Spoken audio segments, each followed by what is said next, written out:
आपका मन अगर आप अपने वश में नहीं करेंगे तो वो आपके दुश्मन की तरह काम करना शुरू कर देगा। निर्माण केवल पहले से बनी चीजों का नया रूप है। केवल किस्मत वाला योद्धा ही स्वर्ग तक पहुंचाने वाला युद्ध लड़ता है। इंसान अपने विश्वास की बुनियाद पर उस जैसा बनता चला जाता है। कोशिश की जाए तो अपने अशांत मन को आसानी से नियंत्रित किया जा सकता है। आपके साथ अब तक जो हुआ अच्छे के लिए हुआ, आगे जो कुछ होगा अच्छे के लिए होगा। जो हो रहा है वो भी अच्छे के लिए हो रहा है। इसलिए हमेशा वर्तमान में जियो, भविष्य की चिंता मत करो। इंसान नहीं, उसका मन किसी का दोस्त या दुश्मन होता है। जो किसी दूसरों पर शक करता है उसे किसी भी जगह पर खुशी नहीं मिल सकती। अपने जरूरी कार्य करना बाकी गलत कार्य करने से बेहतर है। कर्म ना करने से बेहतर है। कैसा भी कर्म करना, आपका निराश ना होना ही परम सुख होता है। क्रोध मूर्खता को जन्म देता है। अफवाह से अकल का नाश और अकल से नाश से इंसान का नाश होता है। किसी भी काम में आपकी योग्यता को योग कहते हैं। भगवान सभी लोगों मन में बसते हैं और अपनी माया से उनके मन को जैसा चाहे वैसा घड़े की तरह घड़ते हैं। सही मायने में चोर वो हैं जो अपने हिस्से का काम किए बिना भोजन करता है। कर्म किए जाओ, फल की चिंता मत करो। मन बहुत चंचल है जो इंसान के दिल में उथल पुथल कर देता है। हर कोई खाली हाथ आया था और खाली हाथ ही इस दुनिया से जाएगा। परिवर्तन संचार का नियम है। कल जो किसी और का था आज वो तुम्हारा है, कल वो किसी और का होगा। आत्मा अमर है, इसलिए मरने की चिंता मत करो। मेरा तेरा, छोटा बड़ा, अपना पराया मन से मिटा दो, फिर सब तुम्हारा है और तुम सबके हो। भूत और भविष्य में नहीं, जीवन तो इस पल में है, अर्थात वर्तमान का अनुभव ही जीवन है।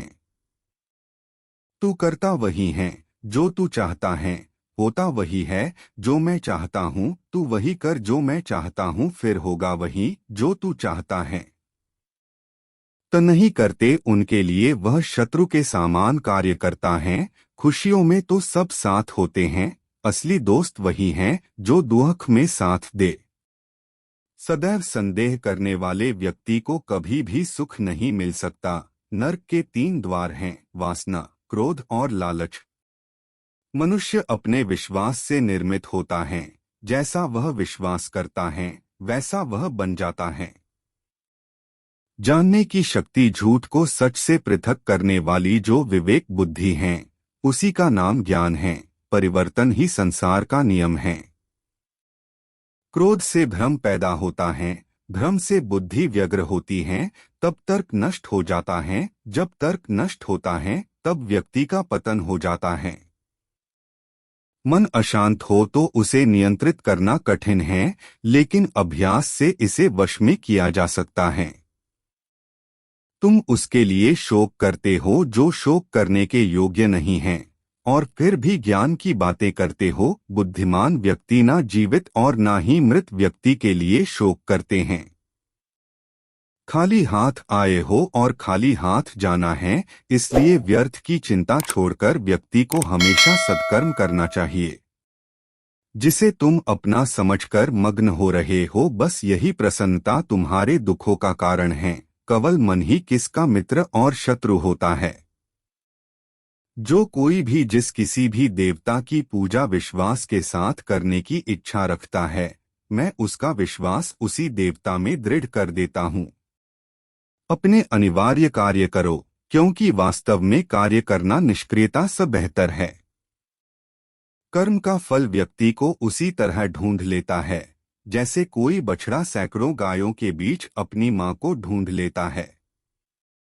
आत्मा न जन्म लेती है, न मरती है, ना ही इसे जलाया जा सकता है, ना ही पानी से गिला किया जा सकता है। आत्मा अमर और अविनाशी है। मैं किसी के भाग्य का निर्माण नहीं करता और ना ही किसी के कर्मों के फल देता हूँ। व्यक्ति या जीव का कर्म ही उसके भाग्य का निर्माण करता है। आत्मा पुराने शरीर को वैसे ही छोड़ देती है जैसे मनुष्य पुराने कपड़ों को उतारकर नए कपड़े धारण कर लेता है। इस संसार में कुछ भी स्थायी नहीं है। मन शरीर का हिस्सा है। सुख दुख का एहसास करना आत्मा का नहीं, शरीर का काम है। मान अपमान, लाभ हानि, खुश हो जाना या दुखी हो जाना, यह सब मन की शरारत है। वर्तमान परिस्थिति में जो तुम्हारा कर्तव्य है वही तुम्हारा धर्म है। मेरे भी कई जन्म हो चुके हैं, तुम्हारे भी कई जन्म हो चुके हैं। ना तो यह मेरा आखिरी जन्म है और ना यह तुम्हारा आखिरी जन्म है। हे अर्जुन, अगर तुम अपना कल्याण चाहते हो तो सभी उपदेशों, सभी धर्मों को छोड़कर मेरी शरण में आ जाओ, मैं तुम्हें मुक्ति प्रदान करूंगा। मोहग्रस्त होकर अपने कर्तव्य पथ से हट जाना मूर्खता है, क्योंकि इससे ना तो तुम्हें स्वर्ग की प्राप्ति होगी और ना ही तुम्हारी कीर्ति बढ़ेगी। धर्म युद्ध में कोई भी व्यक्ति निष्पक्ष नहीं रह सकता है। धर्म युद्ध में जो व्यक्ति धर्म के साथ नहीं खड़ा है, इसका मतलब है वह अधर्म का साथ दे रहा है, वह अधर्म के साथ खड़ा है। मुझे जानने का केवल एक ही तरीका है, मेरी भक्ति। मुझे बुद्धि द्वारा कोई न जान सकता है, न समझ सकता है। आत्मा का अंतिम लक्ष्य परमात्मा में मिल जाना होता है। मैं ही इस सृष्टि की रचना करता हूँ, मैं ही इसका पालन पोषण करता हूँ और मैं ही इस सृष्टि का विनाश करता हूँ। मैं सभी प्राणियों को जानता हूँ, सभी के भूत, भविष्य और वर्तमान को जानता हूँ, लेकिन मुझे कोई नहीं जानता है। जो मुझे जिस रूप में पूजता है, मैं उसी रूप में उसे उसकी पूजा का फल देता हूँ। जन्म लेने वाले व्यक्ति की मृत्यु निश्चित है और मरने वाले व्यक्ति का फिर से जन्म लेना निश्चित है। क्या नींद, क्या ख्वाब, आंखें बंद करूँ तो तेरा चेहरा, आंख खोलूं तो तेरा ख्याल मेरे कान्हा। रख लूं नजर में चेहरा तेरा, दिन रात इसी पे मरती रहूं, जब तक ये सांसें चलती रहे, मैं तुझसे मोहब्बत करती रहूं, मेरे कान्हा मेरी दुनिया। मत रख अपने दिल में इतनी नफरतें ऐ इंसान, जिस दिल में नफरत हो उस दिल में मेरा श्याम नहीं रहता। बड़ी आस लेकर आया, बरसाने में तुम्हारे कर दो क्षमा, किशोरी जी अपराध मेरे सारे, सवारों में भी अपना जीवन, श्री राधा नाम जपते जपते, प्रेम से बोलो श्री राधे। वो दिन कभी ना आए, हद से ज्यादा गरूर हो जाए, बस इतना झुका कर रखना, मेरे कन्हैया, कि हर दिल दुआ देने को मजबूर हो जाए। कैसे लफ्जों में बयां करूं खूबसूरती तुम्हारी, सुंदरता का झरना भी तुम हो, मोहब्बत का दरिया भी तुम हो, मेरे श्याम। सावरे को दिल में बसाकर तो देखो, दुनिया से मन को हटा के देखो, बड़े ही दयालु हैं बाके बिहारी, एक बार चौखट पे दामन फैलाकर तो देखो। उन्होंने नस देखी हमारी और बीमार लिख दिया, रोग हमने पूछा तो वृंदावन से प्यार लिख दिया। कर्जदार रहेंगे उम्र भर हम उस वैद्य के जिसने दवा में श्री राधे कृष्ण नाम लिख दिया। इस नए साल में खुद को भी एक गिफ्ट देना है सावरे, जिससे आपकी परवाह नहीं, उसे छोड़ देना है। जय श्री राधे राधे। श्री कृष्ण जिनका नाम है, गोकुल जिनका धाम है, ऐसे श्री कृष्ण को मेरा बारंबार प्रणाम है। मेरे दिल की दीवारों पर श्याम तुम्हारी छवि हो, मेरे नैनों की पलकों में कान्हा तस्वीर तेरी हो, बस और न मांगू तुझसे मेरे गिरधर। तुझे हर पल देखूं मेरे कन्हैया, ऐसी तकदीर हो मेरी, डूबे ना वो नैया, चाहे तूफान आए या सुनामी, जिसकी नाव का माझी खुद है शीश का दानी। जहाँ बेचैन को चैन मिले वो घर तेरा वृंदावन है, जहाँ आत्मा को परमात्मा मिले वो दर तेरा वृंदावन है। मेरी रूह तो प्यासी थी, प्यासी है तेरे लिए सावरिया, जहाँ इस रूह को जन्नत मिले वो स्थान ही मेरा श्री वृंदावन है। सुंदर से भी अधिक सुंदर है तू, लोग तो पत्थर पूजते हैं, मेरी तो पूजा है तू, पूछे जो मुझसे कौन है तू। हंसकर कहता हूँ जिंदगी हूँ मैं और सांस है तू। भाव बिना बाजार में वस्तु मिले न मोल, तो भाव बिना हरि कैसे मिले, जो है अनमोल। के बाके बिहारी नहीं रही कोई और हसरत एक तेरे दीदार के सिवा, गौरतलब ये है मेरे नूरहरी अब हर तमन्ना ने मुझसे किनारा कर लिया। राधे राधे जय श्री कृष्णा। मेरे कान्हा जानते हो फिर भी अनजान बनते हो, इस तरह क्यों हमें परेशान करते हो। पूछते हो तुम्हें क्या क्या पसंद है, जवाब खुद हो फिर भी सवाल करते हो। राधे राधे जय श्री राधे कृष्णा। तुम क्या मिले कि सावरे, मेरा मुकद्दर संवर गया, उजड़े हुए नसीब का गुलशन निखर गया। जय श्री कृष्णा। अजीब नशा है, अजीब खुमारी है, हमें कोई रोग नहीं बस। जय श्री राधे कृष्णा बोलने बीमारी है। वृंदावन की हवा जरा अपना रुख हमारी तरफ भी मोड़ दे, इस वीरान दिल में राधा नाम की मस्ती छोड़ दे। उड़ जाए माया की मिट्टी और दीदार हो सांवरे का, ऐसी प्रीत हमारी राधा नाम से जोड़ दे। जय श्री राधे। एक तेरे ख्वाबों का शौक, एक तेरी याद की आदत, तू ही बता सावरे, सोकर तेरा दीदार करूँ या जाग कर तुझे याद। बैरागी बने तो जग छूटे, सन्यासी बने तो छूटे तन, कान्हा से प्रेम हो जाए तो छूटे आत्मा के सब बंधन। शिव भी मैं हूँ, दुर्गा भी मैं हूँ, समस्त ब्रह्मांड समस्त सृष्टि में मैं ही हूँ, मृत्यु भी मैं ही हूँ। सरे देवी देवता मुझी को जानो, आकाश पर्वत वन सब मैं ही हूँ। कोई मुझे दुर्गा रूप में माता समझकर पूजता है, तो कोई मुझे विष्णु मानकर पूजता है। मैं अजन्मा हूँ, मैं नित्य हूँ, न मेरा और है न छोर। मूलतः मैं निराकार हूँ, लेकिन मेरे भक्त बड़े ही अनोखे और निराले हैं।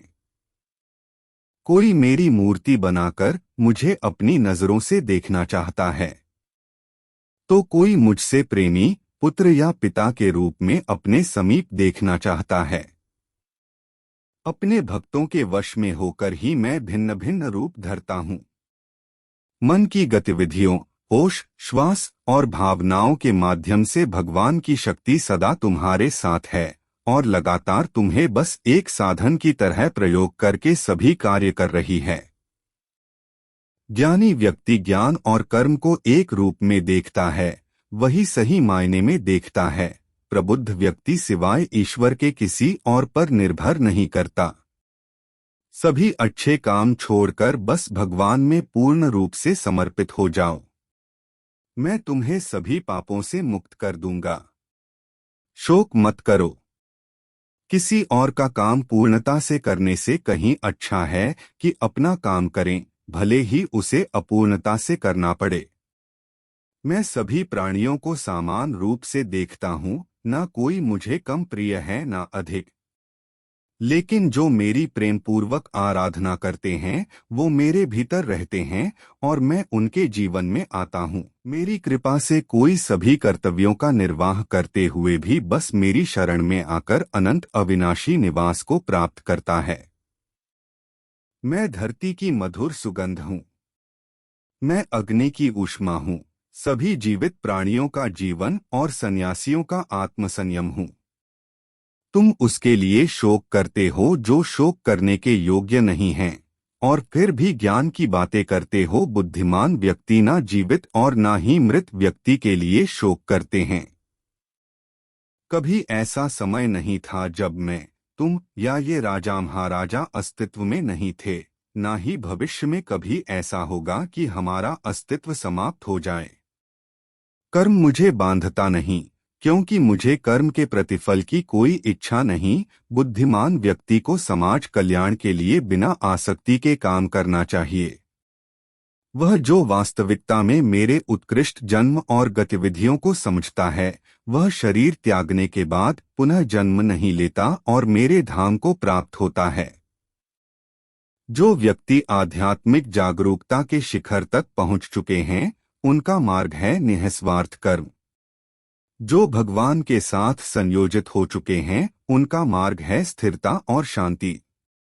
वह जो सभी इच्छाएं त्याग देता है और मैं और मेरा की लालसा और भावना से मुक्त हो जाता है, उसे शांति प्राप्त होती है। मेरे लिए ना कोई घृणित है ना प्रिय। किंतु जो व्यक्ति भक्ति के साथ मेरी पूजा करते हैं वो मेरे साथ हैं और मैं भी उनके साथ हूँ। जो इस लोक में अपने काम की सफलता की कामना रखते हैं वे देवताओं का पूजन करें। केवल मन ही किसी का मित्र और शत्रु होता है।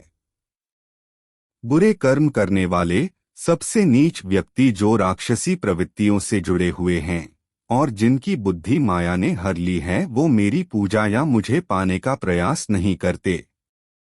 स्वर्ग प्राप्त करने और वहां कई वर्षों तक वास करने के पश्चात एक असफल योगी का पुण्य एक पवित्र और समृद्ध कुटुंब में जन्म होता है। ऐसा कुछ भी नहीं, चेतन या अचेतन, जो मेरे बिना अस्तित्व में रह सकता हो। मैं सभी प्राणियों के हृदय में विद्यमान हूँ। वह जो मृत्यु के समय मुझे स्मरण करते हुए अपना शरीर त्यागता है वह मेरे धाम को प्राप्त होता है। इसमें कोई संशय नहीं है। जो दान बिना सत्कार के कुपात्र को दिया जाता है वह तमस दान कहलाता है। मनुष्य संप्रदाय दो ही तरह के हैं, एक दैवीय संप्रदा वाले, एक आसुरी संप्रदा वाले। मन, वाणी और कर्म से किसी को भी दुख न देना, प्रिय भाषण, अपना बुरा करने वाले पर भी क्रोध न करना, चित्त की चंचलता का अभाव, दंभ, अहंकार, घमंड, क्रोध, अज्ञान ये आसुरी संप्रदा के लक्षण हैं। भय का अभाव, अनंतःकरण की निर्मलता, तत्ज्ञान के लिए ध्यान योग में स्थिति, दान, गुरुजन की पूजा, पठन पाठन, अपने धर्म के पालन के लिए कष्ट सहना ये दैवीय संप्रदा के लक्षण हैं। शास्त्र, वर्ण, आश्रम की मर्यादा के अनुसार जो काम किया जाता है वह कार्य है और शास्त्र आदि की मर्यादा से विरुद्ध जो काम किया जाता है वह अकार्य है। हे कान्हा, जिंदगी लहर थी आप साहिल हुए, न जाने कैसे हम आपके काबिल हुए। न भूलेंगे हम उस हसीन पल को जब आप हमारी छोटी सी जिंदगी में शामिल हुए। कान्हा, तुम मुझे बांसुरी बजाना सिखा दो। जिस तरह से तुम बांसुरी से राधा राधा नाम पुकारते हो उसी तरह मुझे भी बांसुरी से कान्हा कान्हा कहना सिखा दो। राधा ने कन्या से पूछा, कोई अपना तुझे छोड़कर चला जाए तो क्या करोगे? कन्या ने उत्तर दिया, अपने कभी छोड़कर नहीं जाते और जो चले जाए हैं वह अपने नहीं होते। मेरे दिल की दीवारों पर श्याम तेरी छवि हो, मेरे नैनों के दरवाजे पर कान्हा तेरी तस्वीर हो। बस कुछ और न मांगू तुझसे मेरे मुरलीधर, तुझे हर पल देखूं मेरे कन्हैया, ऐसी मेरी तकदीर हो। आज फिर आईना पूछता है कि तेरी आंखों में नमी क्यों है। जिसकी चाहत में खुद को भुला दिया फिर उसकी आंखों में नमी क्यों है। बिना देखे तेरी तस्वीर बना सकते हैं, बिना मिले तेरा हाल बता सकते हैं। हमारे प्यार में इतना दम है तेरे आंसू अपने आंखों में गिरा सकते हैं। राधे जी का प्यार मुरली की मिठास, माखन का स्वाद, गोपियन का रास, इनसे मिलकर बनाता है राधे कृष्णा का प्यार। प्यार तो एक ताज होता है साथी को जिस पर नाज होता है। सावरिया, अभी बाकी दिल में बहुत हसरत पर मगर तुम वह अधूरे मुलाकात छोड़ गए। कान्हा, तेरे सावले रंग से जलने लगे हैं लोग, तेरे जैसा कोई ढूंढ नहीं पाए हैं लोग, इसलिए तुझे तेरे रंग का उलाहना देने लगे हैं लोग। जब भोर हुई तो मैंने कान्हा का नाम लिया, सुबह की पहली किरण ने फिर मुझे उसका पैगाम दिया। सारा दिन बस कन्हैया को याद किया, जब रात हुई तो फिर मैंने उसे ओढ़ लिया। राधा ने किसी और की तरफ देखा ही नहीं। जब से वो कृष्ण के प्यार में खो गई, कान्हा के प्यार में पड़कर वो खुद प्यार की परिभाषा हो गई। राधा कृष्ण का मिलन तो बस एक बहाना था दुनिया को प्यार का सही मतलब जो समझाना था। जब कृष्ण ने बंसी बजाई तो राधा मोहित होने लगी, जिसे कभी न देखा था उसने उससे मिलने को व्याकुल होने लगी। प्यार दो आत्माओं का मिलन होता है, ठीक वैसे ही जैसे प्यार में कृष्ण का नाम राधा और राधा का नाम कृष्ण होता है। प्रेम करना ही है तो मेरे कान्हा से करो, जिसकी विरह में रोने से भी तेरा उद्धार हो जाएगा। हे मन, तू अब कोई तप कर ले, एक पल में 100 बार कृष्ण नाम का जप कर ले। जमाने का रंग फिर उस पर नहीं चढ़ता। जिस पर कृष्ण प्रेम का रंग चढ़ जाता है वो सभी को भूल जाता है, जो सावरे का हो जाता है। कृष्ण की आंखों में राधा ही राधा नजर आती है, मानो कृष्ण की आंखें राधा की थाती है। अगर तुमने राधा के कृष्ण के प्रति समर्पण को जान लिया तो तुमने प्यार को सच्चे अर्थों में जान लिया। राधा राधा जपने से हो जाएगा तेरा उद्धार, क्योंकि यही वही वो नाम है जिससे कृष्ण को प्यार।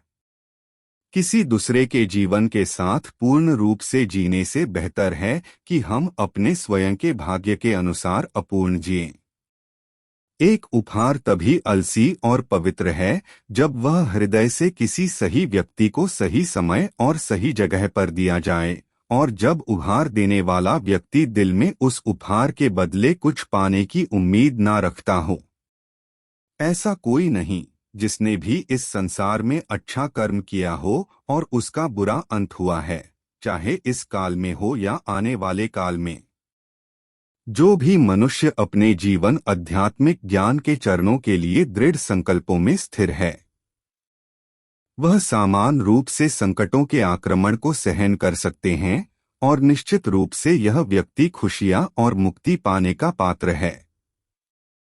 जो खुशियां बहुत लंबे समय के परिश्रम और सीखने से मिलती है, जो दुख से अंत दिलाता है, जो पहले विष के समान होता है परंतु बाद में अमृत के जैसा होता है, इस तरह की खुशियां मन की शांति से जागृत होती हैं। भगवान या परमात्मा की शांति उनके साथ होती है जिसके मन और आत्मा में एकता सामंजस्य हो, जो इच्छा और क्रोध से मुक्त हो, जो अपने स्वयं खुद के आत्मा को सही मायने में जानते हों। नरक 3 चीजों से नफरत करता है: वासना, क्रोध और लोभ। आपको कर्म करने का अधिकार है परंतु फल पाने का नहीं। आपको इनाम या फल पाने के लिए किसी भी क्रिया में भाग नहीं लेना चाहिए, और न ही आपको निष्क्रियता के लिए लंबे समय तक करना चाहिए। इस दुनिया में कार्य करें। सन्निहित आत्मा के अनंत का अस्तित्व है, अविनाशी और अनंत है। केवल भौतिक शरीर तथ्यात्मक रूप से खराब है, इसलिए हे अर्जुन लड़ते रहो। बुद्धिमान व्यक्ति ना ही जीवित लोगों के लिए शोक मनाते हैं, ना ही मृत व्यक्ति के लिए। ऐसा कोई समय नहीं था जब तुम और मैं और सभी राजा यहाँ एकत्रित हुए हों, पर ना ही अस्तित्व में था और ना ही ऐसा कोई समय होगा जब हम अस्तित्व को समाप्त कर देंगे। अपने कर्म पर अपना दिल लगाएं, ना कि उसके फल पर। जैसे कि एक कवि जनता है तब स्वार्थी गतिविधियों को छोड़ रहा है, और बुद्धिमान घोषित करता है त्याग फल के कार्रवाई को छोड़ रहा है। अपने कर्तव्य का पालन करना जो कि प्रकृति द्वारा निर्धारित किया हुआ हो, वह कोई पाप नहीं है। गर्मी और सर्दी, खुशी और दर्द की भावनाएं उनकी वस्तुओं के साथ होश से संपर्क के कारण होता है। वे आते हैं और चले जाते हैं, लंबे समय तक बरकरार नहीं रहते हैं। आपको उन्हें स्वीकार करना चाहिए। मैं आत्मा हूँ जो सभी प्राणियों के हृदय दिल से बंधा हुआ हूँ। मैं साथ ही शुरुआत हूँ, मध्य हूँ और समाप्त भी हूँ सभी प्राणियों का। सभी वेदों में से मैं साम वेद हूँ, सभी देवों में से मैं इंद्र हूँ, सभी समझ और भावनाओं में से मैं मन हूँ, सभी जीवित प्राणियों में मैं चेतना हूँ। हम जो देखते निहारते हैं वो हम हैं, और हम जो हैं हम उसी वस्तु को निहारते हैं। इसलिए जीवन में हमेशा अच्छी और सकारात्मक चीजों को देखें और सोचें।